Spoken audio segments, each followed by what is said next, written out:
জিজ্ঞাসা করেছেন এক ভাই যে শেখ একজন আমাকে জিজ্ঞেস করেছে আল্লাহ মাগফিরলি ওয়ারহামনি ওয়াহেদিনী ওয়ারজুকনি ওয়াফেনি, এটা দুই সুজুদের মাঝখানে বলা যাবে কি না? জি, বলা যাবে।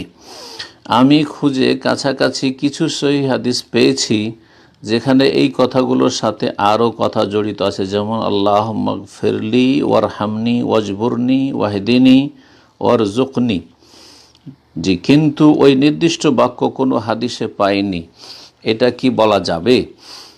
আর রব্বে ফিরলি না বলে খালি এটা বললে হবে জাযাকাল্লাহ খের। রব্বে ফিরলি না বলে যদি এটা বলে তবু হবে ইনশাআল্লাহ। এই মর্মে যে হাদিসগুলো রয়েছে সুনান আবু দাউদ, তিরমিজি আর অন্যান্য হাদিসের কিতাবে রয়েছে, সেই হাদিসগুলি সহিহ ইনশাআল্লাহ, কোনো অসুবিধা নেই। সুতরাং এর উপর আমল করবেন।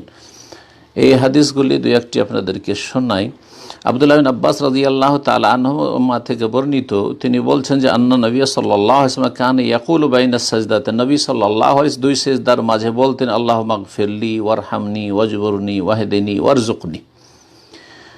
এই হাদিসে তাহলে কয়টি রয়েছে বাক্য? 5টি বাক্য রয়েছে। ইগফিরলি, আল্লাহ তুমি আমাকে ক্ষমা করে দাও, ওয়ারহামনি, আমার উপর দয়া করো, ওয়াজবুরনি, আমার ঘাটতি পূরণ করে দাও, ওয়াহদিনি, এবং আমাকে হিদায়াত দান করো, ওয়ারজুকনি, আমাকে রিজিক দান করো। আল্লামা আলবানী হাদিসটিকে সহিহ বলেছেন। আর একটি হাদিসে রয়েছে কিছু অতিরিক্ত আরও দুটো বাক্য, তাতে রয়েছে আল্লাহ মাগফিরলি ওয়ারহামনি ওয়াজবুরনি ওয়াহদিনী ওয়ারজুকনি ওয়াআফিনি ওয়ারফানি, ওয়াআফিনি ওয়ারফানি। জি, তো এই ওয়ারফানি শব্দটা, ওয়ারফানি আমাকে উঁচা করো, আল্লাহ মাগফিরলি ওয়ারহামনি ওয়াজবুরনি ওয়াহদিনী ওয়ারজুকনি ওয়াআফিনি ওয়ারফানি। এই হাদিসটিও সুনানে তিরমিজি, আবু দাউদ, ইবনে মাজায় রয়েছে। ইমাম নববী রাহমাতুল্লাহ আলাইহি বলছেন যে ফাল এহতিয়াত ইয়ানি লিসাবাতি সুন্নাহ, সুন্নত অনুযায়ী আমল করার জন্য সতর্কতা হচ্ছে অল ইখতিয়ার আইয়ুজমা বাইনা রিওয়ায়াত, যে বিভিন্ন রিওয়ায়াতগুলি একত্রিত করবে, ওয়ায়াতি বেজামি আলফাজিহা, আর সবগুলি বাক্য বলবে, সবগুলি বাক্য দিয়ে দোয়া করবে। ওয়াহিয়া সাব, আর সে বাক্যগুলি হচ্ছে 7টি।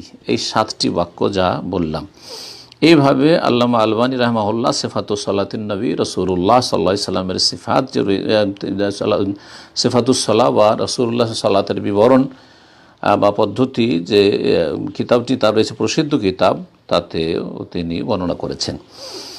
আর রব্বে গফিরলি এটি সুনান নাসাইতে রয়েছে, আল্লামা আলবানী সেটিকেও সহিহ বলেছেন। সুতরাং আপনি রব্বে গফিরলি বলতে পারি একবার বলা।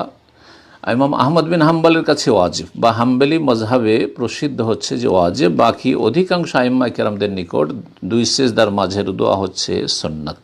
আল্লাহু তাআলা আলাম।